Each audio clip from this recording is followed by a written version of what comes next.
호프집 내부의 해병대 특수수색대 전우의 멤버 4명이 한 테이블에 모여 앉아 있다. 김중령이 잔을 들어 올리며 오랜만이라며 반가움을 표현하고 이대위는 김중령이 여전히 아침마다 러닝을 하느냐며 장난스럽게 묻는다. 박상사는 정말 오랜만이라며 이렇게 다시 모인 것이 몇 년 만인지 모르겠다며 감격스러워하고 권중사는 오늘만큼은 그때 그 시절의 추억을 마음껏 풀어보자며 분위기를 돋운다. 멤버들은 서로의 잔을 부딪히며 전우회를 나누고 웃음소리와 함께 대화가 오가며 즐거운 분위기가 이어진다. 전우회 멤버들은 해병대 수색대 시절의 기억을 떠올리며 훈련의 고된과 극한의 상황에서도 서로를 믿고 버텼던 이야기들로 대화를 나눈다. 김중령은 과거 극한의 정글 훈련에서 서로를 의지하며 생존했던 경험을 이야기하며 감회에 젖고 이대위는 그때 당시 구조작전에서의 긴박했던 순간을 회상하며 아찔했던 순간을 되새긴다. 박상사는 작전 중 가장 힘들었던 순간이 언제였냐고 묻고 권중사는 단번에 혹한기 훈련을 떠올리며 모두가 동의하는 순간 웃음이 터진다. 대화가 무르익으며 잔이 오가는 사이 김중령이 요즘 어떻게 지내고 있는지에 대해 묻자 이대위는 여전히 체력을 유지하기 위해 하루도 빠짐없이 운동을 하고 있다고 답한다. 박상사는 자신의 근황을 이야기하며 이제는 군 시절처럼 극한의 훈련을 하진 않지만 정신력만큼은 여전하다며 농담을 던진다. 권중사는 역시 해병대 출신답다며 멤버들의 강한 정신력을 다시 한번 확인하며 모두가 유쾌하게 웃는다. 호프집에는 전우의 멤버들 외에도 다른 손님들이 3-3-5 모여 앉아 있었고 대부분 평온한 분위기 속에서 술자리를 즐기고 있었다. 하지만 조용했던 분위기는 곧 깨지게 된다. 갑자기 호프집의 문이 거칠게 열리며 몇 명의 거칠고 험악한 분위기의 남자들이 들어온다. 그들은 명백히 조폭처럼 보였고 시끄럽게 웃으며 주변을 둘러본다. 이들은 대충 눈치도 없이 호프집 안을 차지하려고 하는데 그중 한 명이 고성을 지르며 분위기를 더욱 불쾌하게 만든다. 야야야 여기 자리 깔끔하네. 우리 여기 앉아. 라고 말하며 다른 사람들을 밀어내고 자리를 차지하려 한다. 그리고는 사장. 술 빨리 안 나오나? 서비스도 팍팍 주고. 라며 소리친다. 조폭들은 평소의 자신감을 그대로 드러내며 고성을 지르고 호프집의 다른 손님들은 불편한 기색을 보이며 서로 눈치를 보기 시작한다.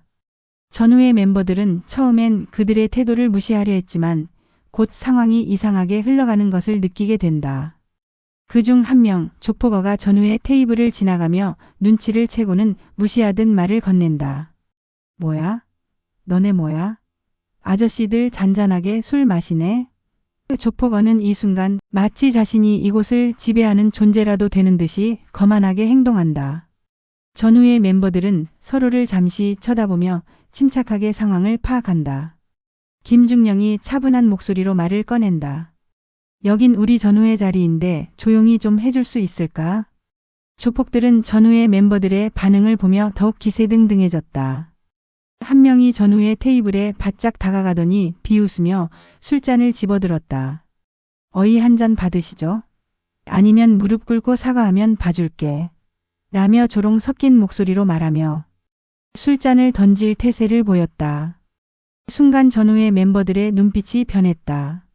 이대위는 조폭이 술을 뿌리려는 순간 정확하게 손목을 붙잡으며 조용하지만 단호한 목소리로 말했다. 어디서 개수작이야? 조폭은 순간 움찔했지만 곧 다시 비웃으며 몸을 빼려 했다. 그러나 이대위의 소나기는 단단하게 조폭의 손목을 붙잡고 놓아주지 않았다.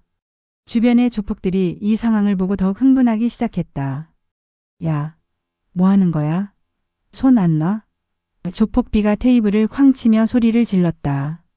전우의 멤버들은 서로 눈빛을 교환했다. 이제 더 이상 피할 수 없는 상황이었다.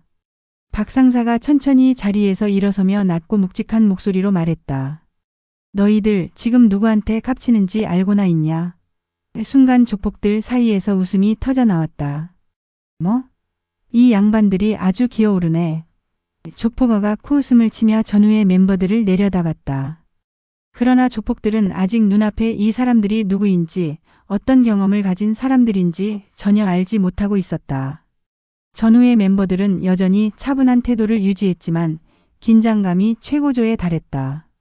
조폭들은 여전히 자신들이 이 싸움을 쉽게 끝낼 수 있을 것이라고 착각하고 있었다. 조폭 씨가 갑자기 박 상사의 어깨를 밀치며 도발했다. 아저씨, 그냥 조용히 넘어가. 우리 기분 좋게 술 마시게. 그러나 박 상사는 단 한 발자국도 물러서지 않았다. 오히려 조폭 씨를 노려보며 낮은 목소리로 경고했다. 한 번만 더 손대면 진짜 후회할 거다. 하지만 조폭들은 전혀 개의치 않고 점점 더 거칠게 행동하기 시작했다. 조폭아가 소리를 지르며 야 뭐해. 그냥 확 조져버려. 라고 외치자마자 조폭 B와 C가 몸을 앞으로 숙이며 주먹을 날리려 했다. 그러나 그 순간 전후의 멤버들의 몸이 반사적으로 움직였다. 권중사가 조폭 씨의 팔을 정확하게 잡아 꺾으며 한순간에 바닥에 눕혔고 조폭 씨는 비명을 지르며 바닥에 쓰러졌다. 동시에 이대휘는 조폭 B의 움직임을 읽고 한 발짝 옆으로 비켜난 후 정확한 타이밍에 복부에 강력한 니킥을 꽂아 넣었다. 조폭 B는 그대로 무릎을 꿇으며 숨을 헐떡였다. 박 상사는 조폭어가 주먹을 휘두르려 하자 순식간에 상대의 다리를 걸어 넘어뜨리고 단 한 손으로 그의 팔을 비틀어 움직이지 못하게 했다. 짧은 순간에 벌어진 일이었다. 조폭들은 미처 반응할 틈도 없이 모두 바닥에 쓰러져 신음소리를 냈다. 해병대 특수수색대 출신 전후의 멤버들에게 있어 이런 싸움은 익숙한 것이었고 상대의 움직임을 읽는 것은 본능과도 같았다. 조폭들은 당황한 얼굴로 서로를 바라보았고 전후의 멤버들은 여전히 차분한 표정으로 그들을 내려다보았다. 김중령이 조용히 입을 열었다. 너희가 먼저 시작했어. 후회하지 마라. 조폭들은 비명을 지르며 몸을 비틀었지만 이미 모든 상황은 끝이 나 있었다. 조폭들이 바닥에 쓰러진 채로 신음하며 몸부림쳤다. 그의 목소리는 낮지만 강렬한 울림이 있었다. 조폭들은 당황한 눈빛으로 서로를 바라보았고 상황이 자신들이 예상했던 것과 전혀 다르게 흘러가고 있음을 깨달았다. 방금 전까지 거만하게 굳던 조폭어가 이를 악물며 일어나려 했지만 권중사가 빠르게 반응하여 그의 팔을 다시 한번 강하게 꺾으며 바닥에 밀어붙였다. 움직이지 마. 더 다치기 싫으면. 권중사의 단호한 목소리에 조폭어는 고개를 숙이며 신음을 흘렸다. 이대휘는 조폭 B가 도망가려는 움직임을 보이자 즉각적으로 반응했다. 순식간에 몸을 숙이며 조폭 B의 발목을 잡아 바닥에 눕혔고 무릎으로 상체를 눌러 움직이지 못하게 만들었다. 조폭 B는 버둥거리며 소리를 질렀지만 이대휘의 완벽한 제압에 속수무책이었다. 박 상사는 조폭 C가 남은 힘을 쥐어짜며 마지막 저항을 시도하려 하자 단숨에 그의 어깨를 붙잡고 중심을 무너뜨리며 깔끔하게 제압했다.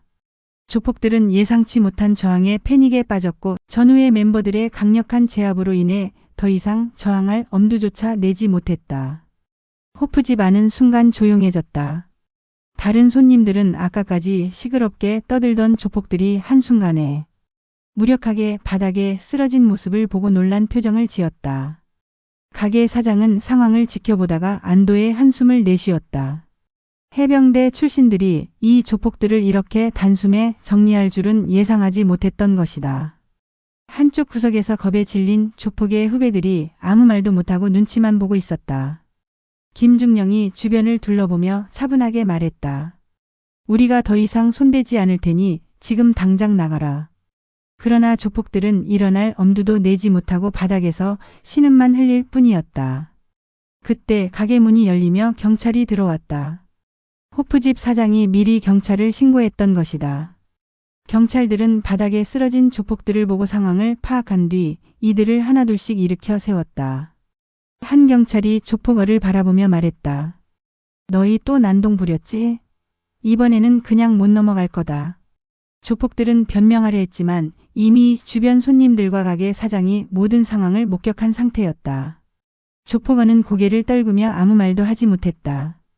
경찰들은 조폭들을 연행하며 가게를 빠져나갔고 그제야 가게 안은 다시 평온을 되찾았다.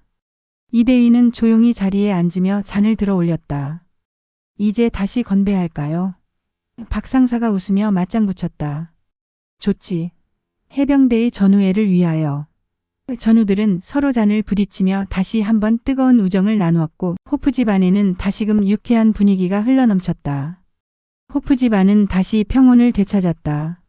조폭들은 경찰에게 연행되었고 가게 사장은 안도의 한숨을 내쉬며 전후의 멤버들에게 감사의 인사를 전했다. 정말 감사합니다. 아니었으면 오늘 큰일 날 뻔했습니다. 사장은 고개를 숙이며 인사했고 다른 손님들도 박수를 치며 해병대 특수수색대 전후의 멤버들에게 존경의 눈빛을 보냈다. 하지만 정작 당사자들은 대수롭지 않다는 듯이 서로를 바라보며 미소를 지었다.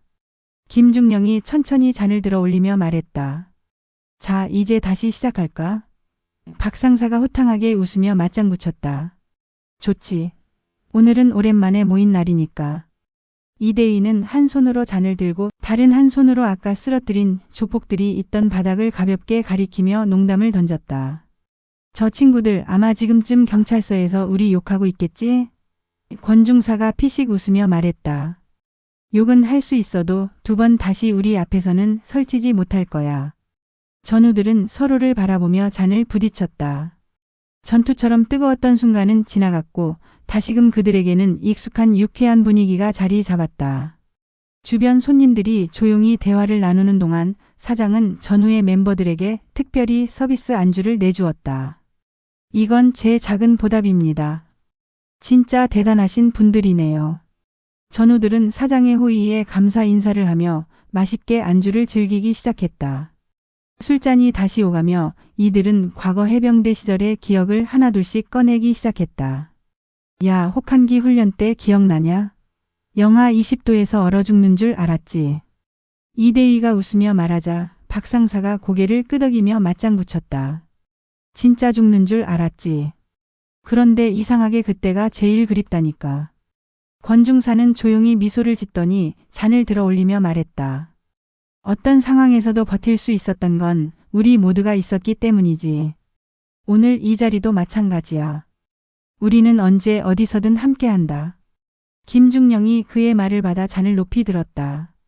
해병대는 단순한 군대가 아니다. 우리는 형제다. 그들은 다시 한번 잔을 부딪히며 서로의 우정을 확인했다.